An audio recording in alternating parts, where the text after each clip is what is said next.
तुम एक ईसाई पुस्तक पढ़ रही हो? वो मुझे दे दो, तुम गद्दार हो, मेरे भाई ने गरजते हुए मुझसे कहा और मेरे कांपते हाथों से पकड़ी हुई बाइबल को मुझसे छीन लिया। उसकी चीखों ने पूरा घर जगा दिया और कुछ ही पलों में मेरे पिता कमरे में घुस आए। उसकी आंखों में ऐसा क्रोध जो मैंने पहले कभी नहीं देखा था। जब उन्होंने मेरे भाई के हाथ में पवित्र बाइबल देखी और उन्होंने मुझे ऐसा घूरा मानो मैं उनकी बेटी नहीं। लेकिन मुझे पता था कि यही वह क्षण है जब यीशु के वचन मेरे मन में गूंजने लगे कि तुम सत्य को जानोगे और सत्य तुम्हें स्वतंत्र करेगा। हालांकि कांपती हुई लेकिन दृढ़ आवाज में मैंने कहा, हाँ अब्बू, मैंने यीशु को पा लिया है। परमेश्वर की महिमा हो। मेरा नाम साजिया है और मैं लाहौर में रहती हूँ। यह मेरी कहानी इस बारे में है कि कैसे मेरे पिता, जो अपने क्षेत्र भर में एक सम्मानित इमाम है, उन्होंने मुझे भजन संहिता छुपकर पढ़ने के अपराध में कुएं में फेंकने की कोशिश की और कैसे यीशु ने मुझे शारीरिक और आत्मिक दोनों अंधकार से बचा लिया। मैं एक लाल मिट्टी और ईंटों के घर में पली बढ़ी, जिसकी मोटी दीवारें पंजाब की झुलसाती गर्मी को बाहर रोक लेती, लेकिन उसी के भीतर दर्द और रहस्य कैद रहते थे। और दूसरी ओर मेरे पिता इमाम मोहम्मद राशिद हमारे गांव में एक रोबदार व्यक्तित्व वाले व्यक्ति थे। उनकी आवाज हर सुबह मस्जिद की मीनार से गूंजती जब वे फजर की अजान देते। पुरुष उनका सम्मान करते, औरतें उनसे डरती और बच्चे उनके लंबे साये को देखते ही गलियों से भाग खड़े होते थे। इस तरह उनकी हर हरकत सत्ता की गवाही देती थी और घर में तो उनकी हर बात कानून थी, क्योंकि जहाँ तक मैं याद कर पाती हूँ मेरी जिंदगी 5 वक्त की नमाज से बंधी रही और मेरी माँ खदीजा घर में बस एक खामोश साया थी और मेरे पिता की आवाज ऊंची होते ही कांप जाती थी। और हमारा घर 2 हिस्सों में बटा था। एक ओर मेरे पिता और मेरे दोनों बड़े भाई तारिक और हसन, वे सभी परिवार में जरूरी फैसले ले सकते थे, लेकिन दूसरी ओर हम महिलाएं सिर्फ रसोई और पिछली कोठरी में ही रहते और बाहर तभी निकलती जब घर के काम या शुक्रवार की नमाज होती थी। बचपन से मैंने सीखा कि मेरी अहमियत मेरी आज्ञाकारिता से तय होती है और मैं उतनी ही अच्छी समझी जाऊंगी जितनी चुप, सादी और पूरी तरह मर्दों के अधीन रहूंगी। इस तरह मेरा भविष्य पहले से ही तय था, लेकिन मेरे भीतर हमेशा से ही कुछ और की प्यास थी। मेरे दिल के अंदर कुछ सवाल उठते थे कि क्यों रहमत इतनी शर्तों पर आधारित है, क्यों अल्लाह का प्यार इतनी पाबंदियों से घिरा है, क्यों औरतें अल्लाह की नजर में कमतर लगती है। इस तरह ये सवाल मेरे भीतर दबे रहते और कभी रोशनी में आने की हिम्मत नहीं करते थे, क्योंकि मुझे पता था कि जो लोग इस्लामी शिक्षाओं पर सवाल उठाने की हिम्मत करते उनके साथ क्या होता है। और जैसे जैसे मैं बड़ी हुई मेरे आसपास की दुनिया की असंगतियां और अधिक और स्पष्ट और परेशान करने वाली हो गई।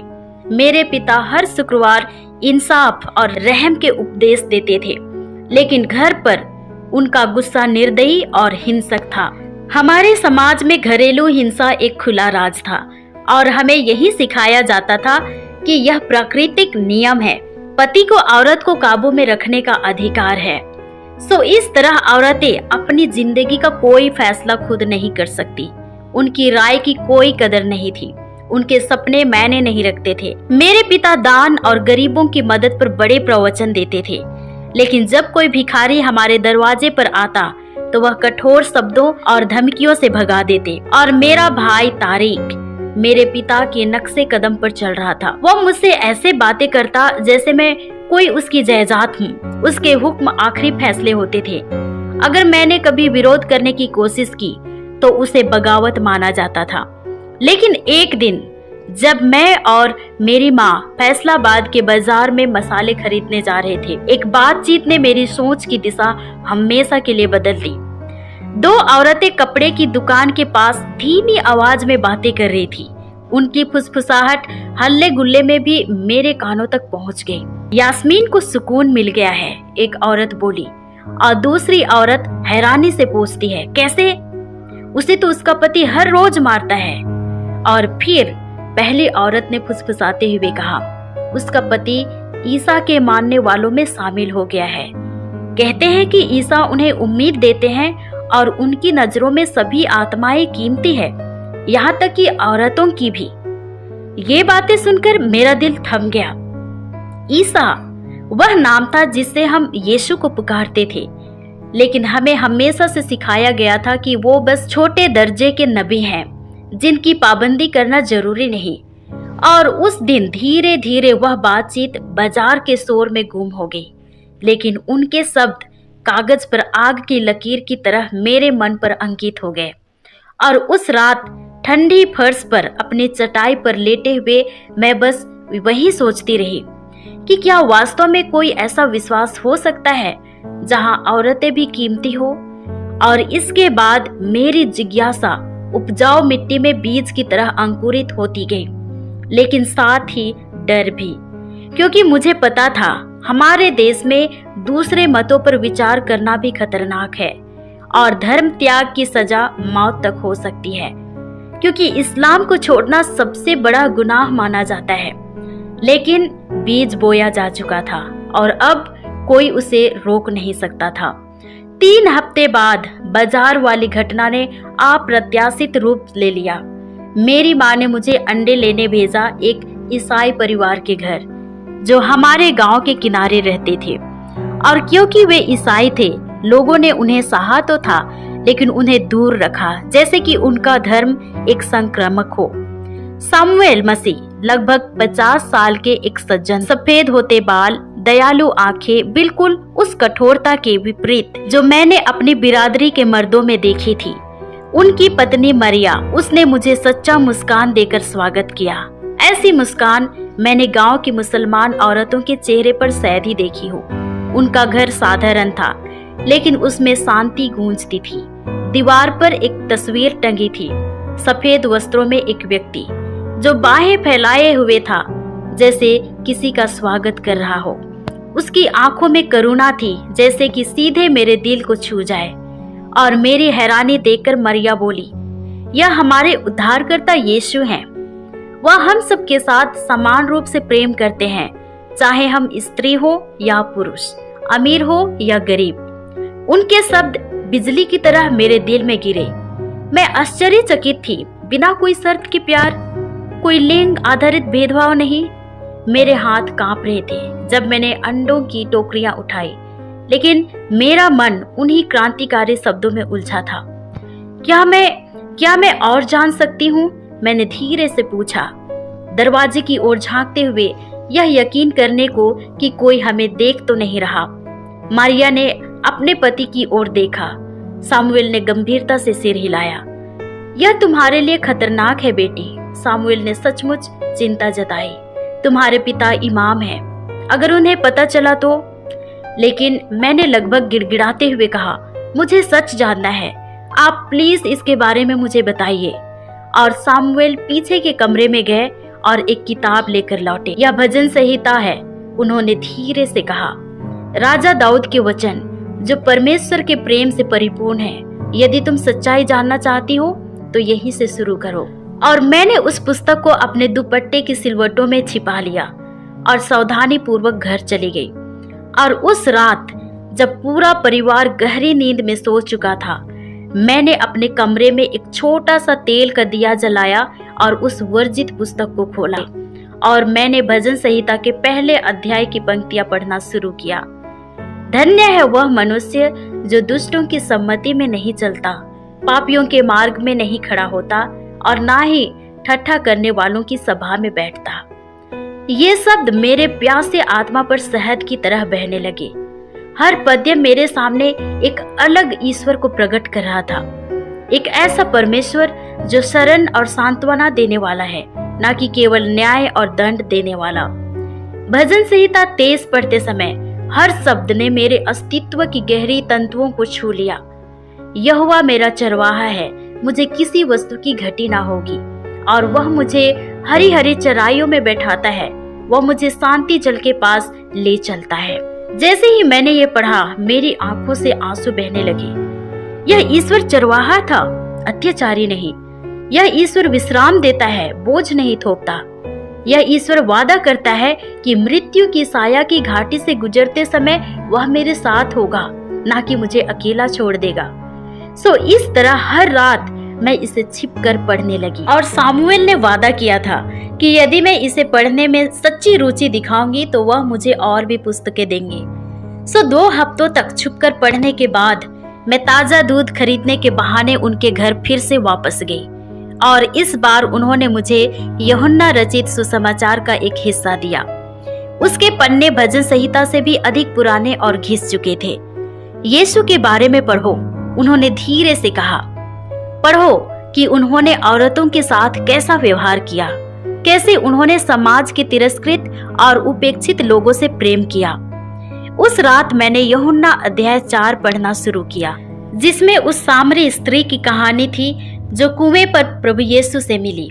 इन वचनों ने मुझे उन अदृश्य बेड़ियों से आजाद कर दिया जिन्हें मैं सारी जिंदगी ढो रही थी। अब मुझे समझ आया, सच्ची उपासना बाहरी विधियों पर निर्भर नहीं, ना ही मर्दों की अनुमति पर। यह तो दिल और परमेश्वर के बीच सीधा संबंध है जो किसी भी सच्चे मनुष्य के लिए उपलब्ध है। और मैंने पढ़ना जारी रखा, कैसे प्रभु यीशु ने व्यभिचारिणी स्त्री की रक्षा की, कैसे उन्होंने मरियम और मार्था का सम्मान किया, कैसे उन्होंने अपनी सेवकाई में औरतों को भी शामिल किया, जिससे उस समय के धार्मिक अगुओं को बड़ा झटका लगा। यह एक ऐसा परमेश्वर था जो औरतों का मूल्य जानता था, जो उन्हें संपूर्ण इंसान के रूप में देखता था, न कि वस्तु या दूसरे दर्जे के प्राणी के रूप में। और इसके बाद मेरी रात की प्रार्थनाएं बदलने लगी। कुरान का रटा रटाया पाठ करने के बजाय मैं प्रभु यीशु से ऐसे बात करने लगी जैसे वह मेरे करीबी मित्र हों। प्रभु यीशु, मैंने अंधेरे में फुसफुसाया, यदि आप सच में वही हैं जो आप कहते हैं तो मुझे सच्चाई दिखाइए। मुझे इस डर और उत्पीड़न से भरी जिंदगी से मुक्त कर दीजिए। और तभी मेरे दिल में एक अजीब सी शांति भरने लगी। जिंदगी में पहली बार मैंने महसूस किया कि मैं बिना किसी शर्त के प्यार के काबिल हूँ, एक इंसान के रूप में मूल्यवान हूँ और मैं वही हो सकती हूँ जो परमेश्वर ने मुझे बनाया है। यह एक खतरनाक स्वतंत्रता थी, ऐसी आजादी जो मुझसे सब कुछ छीन सकती थी, लेकिन यह वास्तविक थी और बदलने वाली। मुझे अंदाजा तक नहीं था कि मेरे भाई तारिक ने मेरे व्यवहार में आए सूक्ष्म बदलावों पर ध्यान देना शुरू कर दिया था। मेरे चेहरे की शांति, मेरे चलने फिरने में आत्मविश्वास और यह कि अब मैं वैसे सहम कर पीछे नहीं हटती जब कोई मर्द मुझसे ऊंची आवाज में बात करता। उसका संदेह दिन ब दिन बढ़ता गया और जल्द ही मेरी गुप्त दुनिया हिंसा की आंधी में ढहने वाली थी। तारिक हमेशा से बहुत चौकस था। यह गुण पिता को बहुत भाता था और यही अब मेरे पतन का कारण भी बनने वाला था। आने वाले हफ्तों में उसकी नजरें हमेशा मेरा पीछा करती रही। वह मेरे हर छोटे बदलाव को नोटिस करता। उसने मेरी गतिविधियों पर किसी जासूस की तरह नजर रखना शुरू कर दिया। एक रात जब पूरा परिवार गहरी नींद में था, मैं फिर से सुसमाचार पढ़ने में डूबी हुई थी। मैं पढ़ने में इतनी डूबी हुई थी कि मुझे गलियारे में दबे पांव चलने की आहट भी सुनाई नहीं दी। अचानक दरवाजा खुला और वहां खड़ा था तारिक। उसकी आंखों में दुष्ट विजय की चमक। वह क्या है? वह गुर्राया और मैं घबरा गई। फिर मैंने जल्दी से किताब को कंबल के नीचे छिपाने की कोशिश की, लेकिन देर हो चुकी थी। वह मुझे दो, उसने गरज कर कहा, हाथ आगे बढ़ाते हुए। यह कुछ नहीं है। मैंने झूठ बोलने की कोशिश की, लेकिन डर के बोझ से मेरी आवाज कांप गई। तारिक झपटा और किताब को मेरी पकड़ से बेरहमी से छीन लिया। उसका चेहरा डर, गुस्से और घृणा से विकृत हो गया। इंजिल, वह चीखा, मानो यह शब्द उसके मुंह में जहर हो। तुम ईसाई किताबें पढ़ रही हो? तुम गद्दार हो। तारिक, प्लीज, मैं समझा सकती हूँ। मैं कांपते पैरों पर खड़ी होकर गिड़गिड़ाई, लेकिन वह पहले ही आपे से बाहर हो चुका था। उसने मुझे इतना जोर से थप्पड़ मारा कि मैं अपनी चटाई पर गिर पड़ी और वो जोर से चीख रहा था, गंदी काफिर, तुमने हमारे परिवार को अपमानित किया है। तुमने हमारे पुरखों की कब्र पर थूका है। और उसकी चीख ने पूरे घर को जगा दिया। मैंने दौड़ते कदमों की आवाजें सुनी। दरवाजे खुलने लगे, घबराई हुई आहटें गूंजने लगी और कुछ ही सेकंड में मेरे पिता धड़धड़ाते हुए दाखिल हो गए। उनके पीछे मेरी माँ और छोटी बहनें भी थी। सबकी आंखें हैरत से फैली हुई और मेरे पिता ने चिल्लाया कि यहाँ क्या हो रहा है, और तारिक ने वह किताब इंजील उन्हें दिखा दी, मानो अदालत में सबूत पेश कर रहा हो। और उसने कहा, अब्बू, मैंने साजिया को यह पढ़ते हुए पकड़ा। ईसाई किताब, वह काफिरों का मजहब पढ़ रही है। और मैंने देखा मेरी माँ का चेहरा पीला पड़ चुका था और बहनें सहम कर पीछे हट गई, मानो पूरा वातावरण ही जहरीला हो चुका हो। मेरे पिता ने किताब को अपने हाथों में लिया, उसे ऐसे देखा जैसे वह कोई जहरीला सांप हो, और जब उनकी नजर मुझ पर पड़ी तो मानो वह अपनी बेटी नहीं बल्कि किसी शैतान को देख रहे हो। क्या यह सच है? उन्होंने बेहद नीची लेकिन खतरनाक आवाज में पूछा। क्या तुम इसे पढ़ रही थी? और मुझे पता था कि यह सच बोलने का क्षण है। हालांकि मैं झूठ बोल सकती थी, नकार सकती थी या कोई बहाना बना सकती थी, लेकिन प्रभु यीशु के शब्द मेरे मन में गूंजने लगे कि तुम सत्य को जानोगे और सत्य तुम्हें स्वतंत्र करेगा। सो मैंने धीमी आवाज में कहा, हाँ अब्बू। और भले ही मेरी आवाज बेहद धीमी थी लेकिन मजबूत थी, मैंने कहा, हाँ, मैं प्रभु यीशु के बारे में पढ़ रही थी। और इसके बाद मेरे पिता घायल शेर की तरह दहाड़ने लगे। उन्होंने इंजील को जमीन पर फेंका और अपनी चप्पलों से रौंदने लगा। तुम्हारी हिम्मत कैसी हुई? वे चिल्लाने लगे। तुमने कैसे इस गंदगी को मेरे घर में लाने की हिम्मत की? और दूसरी ओर मेरी माँ चुपचाप रोने लगी, और मेरे पिता के क्रोध को देखकर मेरी बहनें एक दूसरे से लिपट गई। और कुछ देर के बाद मेरे पिता ने मुझसे कहा, मैं तुम्हें एक मौका देता हूँ, अभी इसी पल इस पागलपन को छोड़ दो।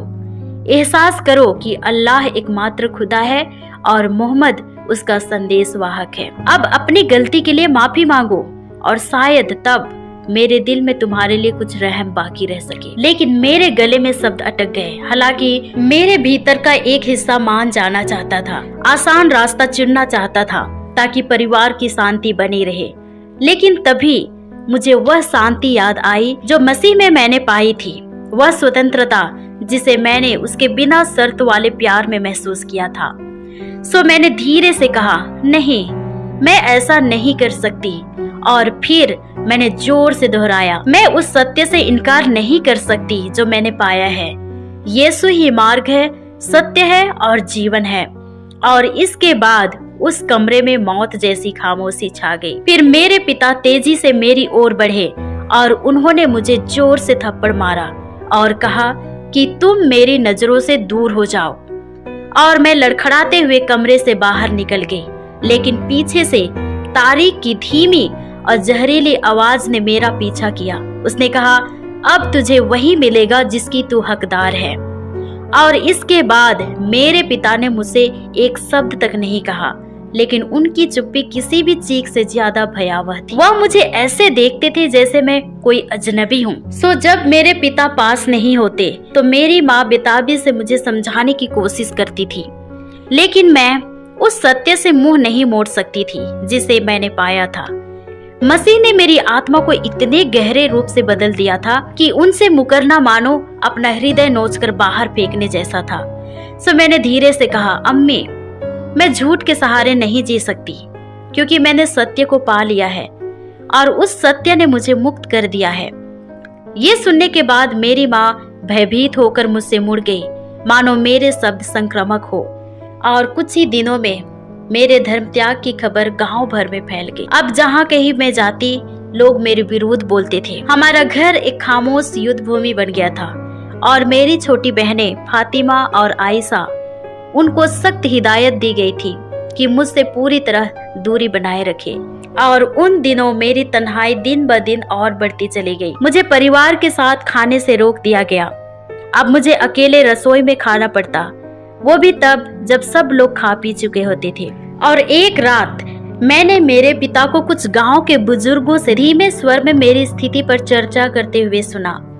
यह हमारे पूरे समाज के लिए बदनामी है, एक बुजुर्ग ने बोला। और इसके बाद दूसरे ने कहा कि धर्म त्याग एक गंभीर अपराध है। पैगंबर के जमाने में इसकी सजा बिल्कुल साफ थी। और मेरे पिता कुछ समय तक खामोश रहे, लेकिन जब उन्होंने बोलना शुरू किया तो उनकी आवाज दृढ़ता से भरी हुई थी। उन्होंने कहा कि मैं अपने परिवार की इज्जत बहाल करने के लिए जो कुछ भी करना पड़े मैं वो करूंगा। और ये शब्द सुनकर मेरी रूह कांप गई, क्योंकि मुझे पता था कि मेरे पिता अपने धार्मिक रुतबे की रक्षा के लिए किसी भी हद तक जा सकते हैं। और अगले दिन मेरे पिता ने मुझे आखिरी बार बुलाया।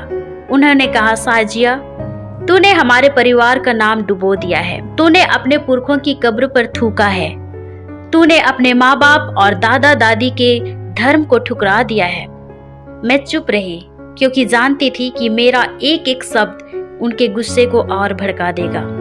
और उन्होंने कहा, मैं तुझे आखिरी मौका दे रहा हूँ, इस ईसाई पागलपन को छोड़ दो, सार्वजनिक रूप से कबूल कर लो कि इस्लाम ही एकमात्र सच्चा धर्म है। अगर तुम ऐसा करती हो तो शायद मैं तुझे मेरे परिवार में रहने की जगह दे सकूं। और उनके क्रोध के नीचे छिपे हुए दर्द की झलक ने मेरा दिल तोड़ दिया। यह वही पिता थे जिन्होंने बचपन में मुझे अपने कंधों पर उठाया था, जिन्होंने मुझे पहली नमाज पढ़ना सिखाया था। लेकिन यह वही इंसान भी थे जिन्होंने परंपरा और अहंकार से अपने दिल को पत्थर बनने दिया। अब्बू, मैंने धीरे से कहा, आपने ही मुझे सिखाया था कि सबसे ऊपर सत्य की तलाश करनी चाहिए, और वह सत्य मैंने प्रभु यीशु में पा लिया है। वही मुझे स्वर्गीय पिता तक ले जा सकते हैं, वही सच्ची शांति दे सकते हैं। और इसके बाद उनकी आंखें घने काले बादलों सी हो गई। इस्लाम के अलावा कोई रास्ता नहीं है, उसने मेज पर मुक्का मारते हुए चिल्लाया। उसने कहा, अल्लाह ही एकमात्र खुदा है और मोहम्मद उसका रसूल। मैं आपके विश्वास का आदर करती हूँ अब्बू, मैंने कांपती लेकिन दृढ़ आवाज में कहा। लेकिन मैं उस सत्य की इनकार नहीं कर सकती जो मसीह ने मेरे दिल में कर दिखाया है। उन्होंने मुझे ऐसा प्यार दिखाया है जो मैंने पहले कभी नहीं जाना, ऐसी शांति जो हर समझ से परे है। मेरे शब्दों ने उन्हें अचल सा बना दिया, मानो मेरी बातें किसी तलवार की तरह उनके दिल में घुस गई हो।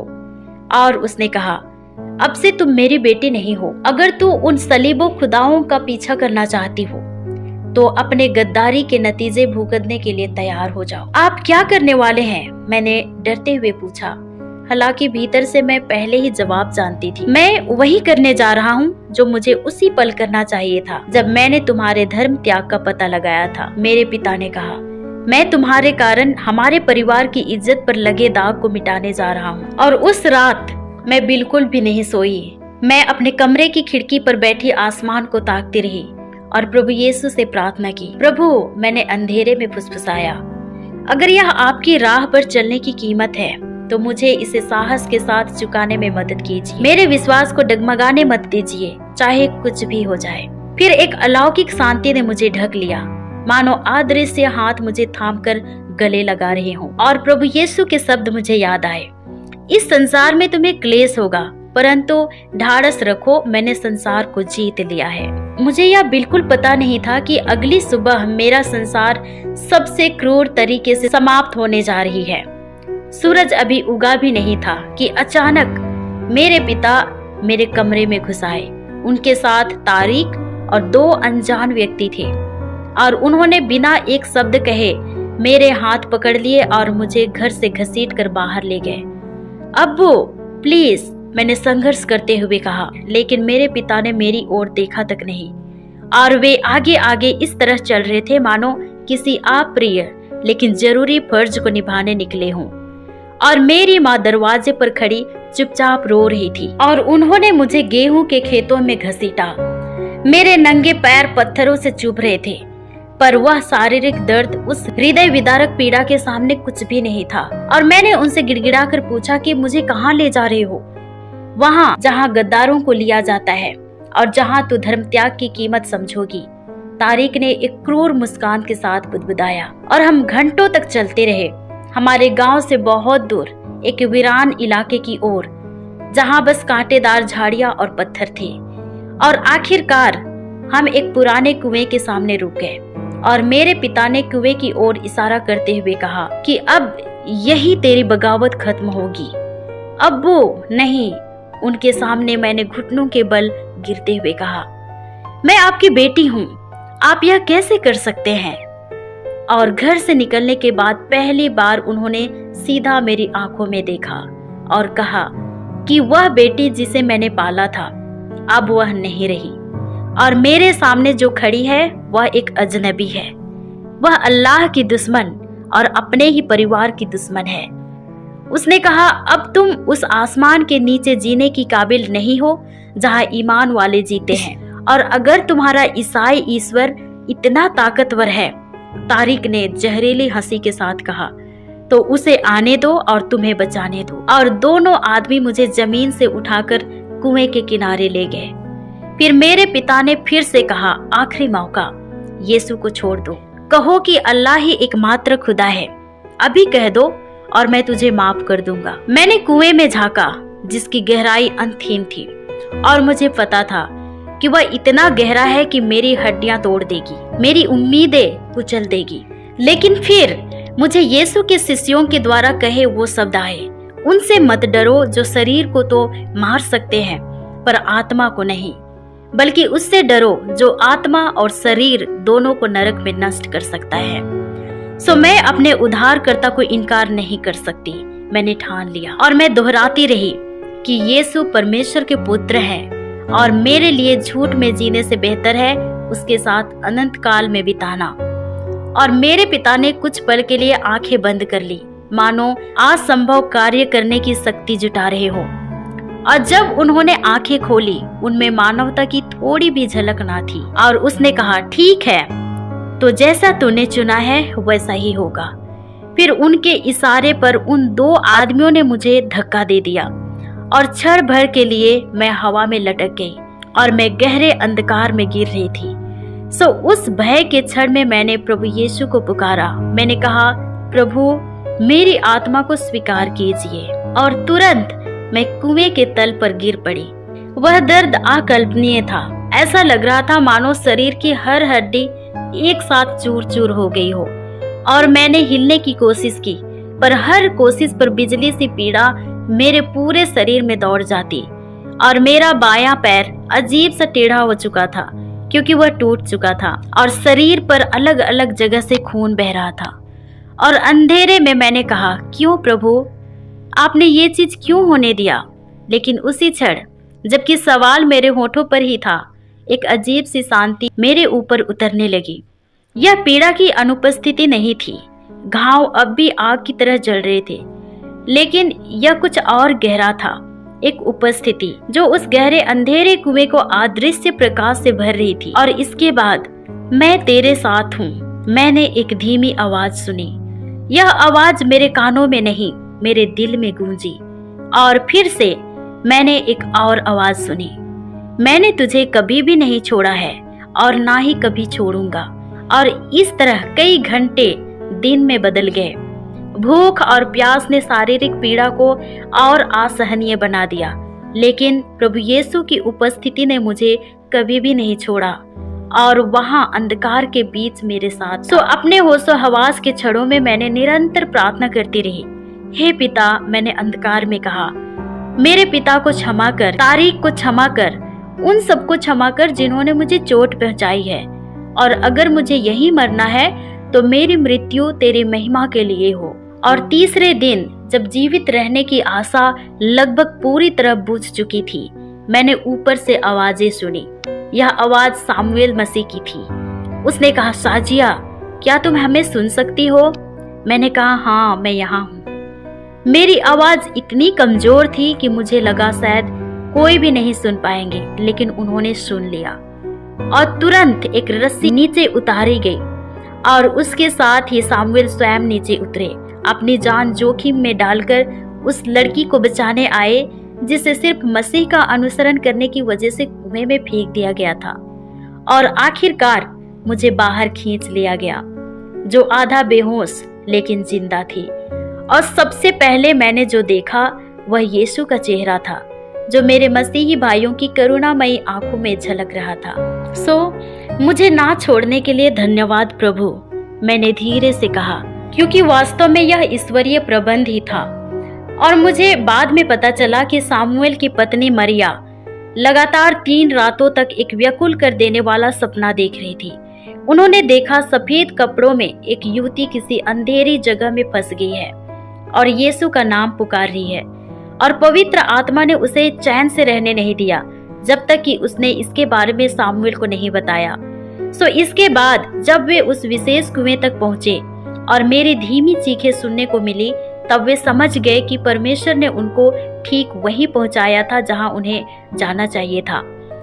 यह बचाव आसान नहीं था। सबसे पहले सामुएल अपनी कमर में रस्सी बांधकर नीचे उतरे और उनके हाथ में एक लालटेन थी। जब सामुएल ने मुझे नीचे देखा, एक कोने में दुबकी हुई, कई घावों से लथपथ और मेरी टांग साफ तौर पर टूटी हुई, तो उनकी आंखें आंसुओं से भर आई। बेटी, उन्होंने तुम्हारे साथ क्या किया? उन्होंने धीरे से कहा। लेकिन मैं कोई उत्तर नहीं दे पाई, क्योंकि 3 दिन पानी और भोजन के बिना और शारीरिक और मानसिक यातना ने मुझे थका दिया था। मैं बस बार बार यीशु का नाम पुकार रही थी और अत्यंत कोमलता से सामुएल ने मेरी घायल देह पर रस्सियां बांधी, जिससे कि मुझे ऊपर खींचा जा सके। यह प्रक्रिया बेहद पीड़ादायक थी। हर हलचल मेरे शरीर में पीड़ा की लहरें दौड़ा देती थी, लेकिन यीशु की शांति भरी उपस्थिति मुझे सहारा देती रही। और आंखें मुझ पर टिकाए रखो बेटी, सामुएल ने कहा जब मैं ऊपर चढ़ने की तैयारी कर रही थी।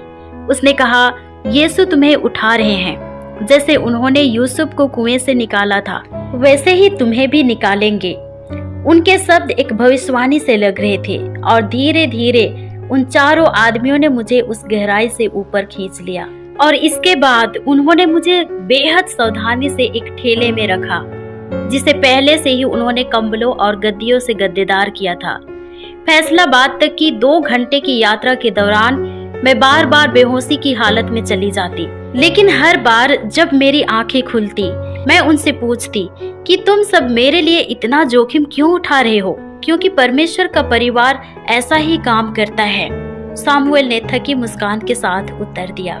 और इसके बाद मुझे सीधे फैसलाबाद के बाहरी इलाके में एक ईसाई क्लिनिक में ले जाया गया, जो सताए हुए मसीही समुदाय की गुप्त रूप से सेवा करता था। और वहाँ एक बुजुर्ग डॉक्टर थे जिनका नाम मार्कस गिल था। उन्होंने मेरी चोटों का निरीक्षण करते हुए कहा कि इतनी ऊंचाई से गिरने के बाद तुम्हारा जिंदा रहना अपने आप में एक चमत्कार है। और अगले कुछ हफ्तों में मैं काफी हद तक ठीक हो चुकी थी। सामुएल के परिवार ने मुझे अपने जैसा ही अपनाया। उन्होंने ना केवल मेरी देखभाल ही की, बल्कि वह निस्वार्थ प्रेम भी दिया जिसकी मैंने पहले कभी अनुभूति नहीं की थी।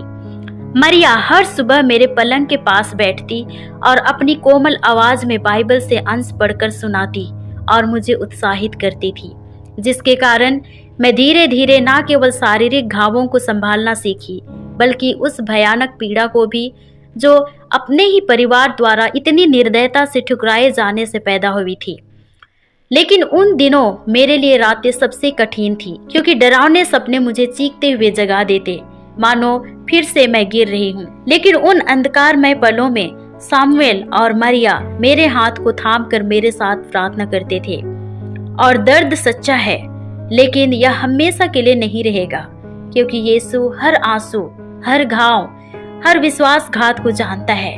वह तुम्हारे दर्द को उद्देश्य में बदल देगा, सामुएल ने एक दिन मुझे समझाया। और लगभग 1 महीने बाद जब मेरा शरीर थोड़ा ठीक हो गया, एक युवक और कलीसिया के अगुवे डेविड यूसुफ मुझसे मिलने आए। उनकी कहानी मेरी जैसी ही थी, लेकिन अब वे लाहौर में नए विश्वासियों के लिए एक सेवा कार्य का नेतृत्व कर रहे थे। साजिया, उन्होंने एक मुस्कान के साथ कहा, परमेश्वर के पास तुम्हारे लिए अद्भुत योजनाएं हैं। तुम्हारी गवाही, तुम्हारा चमत्कारी बचाव, यह सब दूसरों के लिए आशा का कारण बनेगा जो इसी रास्ते से गुजर रहे हैं। और उनके शब्दों ने मेरे दिल में एक चिंगारी जलाई। बचाव के बाद पहली बार मैंने दर्द से परे एक भविष्य की झलक देखी, एक ऐसा उद्देश्य जो मेरी निजी पीड़ा से कहीं बड़ा था। सो जब मैं अंततः बैसाखियों के सहारे चलने लायक हुई, डेविड ने मुझे लाहौर चलने का निमंत्रण दिया, जहां मैं उस गांव से पूरी तरह दूर नई जिंदगी शुरू कर सकती थी, जिसने मुझे इतनी क्रूरता से ठुकराया था। उस रात जब मैं विदा लेने वाली थी, सामुएल ने आंसू भरी आंखों और मुस्कुराते चेहरे के साथ कहा, अब समय आ गया है कि तुम अगला अध्याय शुरू करो। प्रभु यीशु ने तुम्हें किसी कारण से बचाया है, अब जाओ और उस कारण को दुनिया से बांटो। और लाहौर ने मुझे वैसे ही अपनाया जैसे कोई माँ घायल बच्चे को अपनी गोद में समेट लेती है। डेविड ने मुझे अपने नेतृत्व में चल रही भूमिगत कलीसिया के पास एक छोटे से कमरे में रहने का प्रबंध कर दिया और लाहौर के मसीही समुदाय ने तुरंत मुझे गले से लगा लिया। यह वे परिवार थे जिन्होंने उत्पीड़न सहा था और जो यह भलीभांति समझते थे कि शत्रुतापूर्ण समाज में मसीह का अनुसरण करने का मूल्य क्या होता है। उन्हें मेरे घावों का कारण जानने की जरूरत नहीं पड़ी और मैंने भूमिगत आराधनालयों में शामिल होना शुरू किया जो हर हफ्ते अलग अलग घरों में आयोजित होती थी। और जब मैं पहली बार वहां पर अपनी गवाही साझा करने वाली थी तो मेरे हाथ पैर इतने कांप रहे थे कि बाइबल पकड़ना भी मुश्किल था। मुझे समझ नहीं आ रहा था कि कहां से शुरू करूं। और यीशु से शुरू करो, एक वृद्ध स्त्री मरियम ने बड़ी कोमलता से सुझाव दिया। हमें बताओ, उन्होंने तुम्हें कैसे पाया?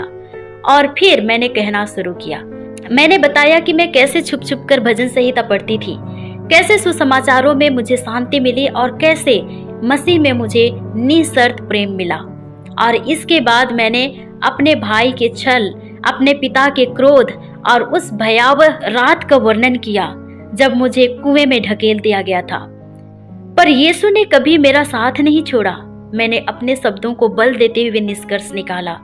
वे मेरे साथ अंधकार में थे। उन्होंने मुझे थामा जब मुझे लगा कि मेरी सांसें थम जाएगी और उन्होंने स्वर्गदूतों को भेजा मसीही भाइयों के रूप में जो आकर मुझे बचा ले गए। इस तरह जब मैंने अपनी गवाही को समाप्त किया तो कमरे में कोई भी आंख सूखी नहीं थी। लोग आगे बढ़े मुझे गले लगाने के लिए, मेरे लिए प्रार्थना करने के लिए और मुझे यह आश्वासन देने के लिए कि इस नए विश्वास के परिवार में मैं भी प्रिय और बहुमूल्य हूँ। और इसके बाद आने वाले महीनों में मेरी गवाही चुपचाप भूमिगत मसीही समुदाय में फैलने लगी, विशेषकर वे स्त्रियां जो मसीह को अपनाने के बारे में विचार कर रही थी लेकिन परिणामों से भयभीत थी। वे अब मेरी कहानी से साहस पाने लगी। और लाहौर आने के 1 साल बाद मुझे एक पत्र मिला जिसने मेरी आत्मा को गहराई तक हिला दिया। यह मेरी छोटी बहन फातिमा का था। उसने इसे गुप्त रूप से एक मसीही व्यापारी के माध्यम से भेजा था जिसे मेरा ठिकाना मालूम था। पत्र में उसकी अब भी बचकानी लिखावट थी। साजिया, मुझे तुम्हारी बहुत याद आती है। अम्मी हर रात रोती है। वह कहती है कि उन्हें नहीं पता कि तुम कहाँ हो, जिंदा हो या नहीं। और अब्बू कहते हैं कि हमें तुम्हारे बारे में बात नहीं करनी चाहिए क्योंकि तुम अब हमारी बहन नहीं रही। लेकिन मैं तुम्हें भूल नहीं सकती। कभी कभी मैं अम्मी को अपने कमरे में प्रार्थना करते हुए सुनती हूँ। वह यीशु से माफी मांगती है कि वह तुम्हें बचा ना सकी। तारिक भाई कहते हैं कि जो भी तुम्हारे साथ हुआ तुम उसी के लायक थी। पर मुझे समझ में नहीं आता कि परमेश्वर द्वारा प्रेम किया जाना बुरी बात क्यों है। जब मैंने वह पत्र पढ़ा मेरा हृदय अपनी माँ के लिए तड़प उठा जो कि एक ओर मुझसे प्रेम करती थी, दूसरी ओर मेरे पिता के भय में जकड़ी हुई थी। उस रात मैंने प्रभु यीशु से हृदयपूर्ण प्रार्थना की कि वह मेरे परिवार, विशेष रूप से मेरी माँ के दिल को छुए। और मैंने उसी व्यापारी के माध्यम से उत्तर देने का निश्चय किया, पर अत्यधिक सावधानी के साथ, ताकि फातिमा किसी खतरे में ना पड़े। मेरा पत्र छोटा था लेकिन प्रेम से भरा हुआ। फातिमा जान, मैं जीवित और सुरक्षित हूँ। यीशु हर दिन मेरी देखभाल करते हैं। अम्मी को कहना कि मैं उनसे प्रेम करती हूँ और उनके लिए सदैव प्रार्थना करती रहती हूँ। मुझे तुम सबसे कोई क्रोध नहीं है। मसीह के प्रेम ने मुझे क्षमा करना सिखा दिया है। पढ़ाई में मेहनत करते रहना और दयालु बने रहना। शायद किसी दिन हम फिर से मिल सके। और लाहौर में जैसे जैसे मेरी सेवकाई आगे बढ़ी, मैंने उन महिलाओं की मदद पर विशेष ध्यान देना शुरू किया जो विश्वास के कारण घरेलू हिंसा और परिवार द्वारा अस्वीकृति का शिकार हुई थी। और हमने सताई हुई मसीही महिलाओं के लिए एक गुप्त आश्रय गृह स्थापित किया है, एक स्थान जहां वे शारीरिक और मानसिक रूप से चंगी हो सके और अपनी जीवन यात्रा को फिर से प्रारंभ कर सके। और उन महिलाओं के चेहरे पर परिवर्तन देखना, यह देखना कि कैसे मसीह का प्रेम उनके गहरे घावों को भर देता है, मेरे भीतर अवर्णनीय आनंद भर देता है। और अब उस कुएं वाले भयावह दिन को 3 साल बीत चुके हैं और मेरी जिंदगी को ऐसा उद्देश्य मिला है जिसके बारे में मैंने कभी नहीं सोचा था। मैं हर दिन अपने परिवार के लिए विशेषकर अपनी माँ और बहनों के लिए प्रार्थना करती हूँ। मुझे विश्वास है कि किसी दिन प्रभु यीशु उनके हृदय को खोलेंगे ताकि वे वही स्वतंत्रता और शांति को जान पाएंगे जो मैंने उसमें पाई है। सो मेरे पिता ने चाहे मुझे एक भौतिक गड्ढे में फेंक दिया हो, पर प्रभु यीशु ने मुझे केवल उस अंधकार से ही नहीं बल्कि उससे भी गहरी आत्मिक अंधकार से बाहर निकाला है।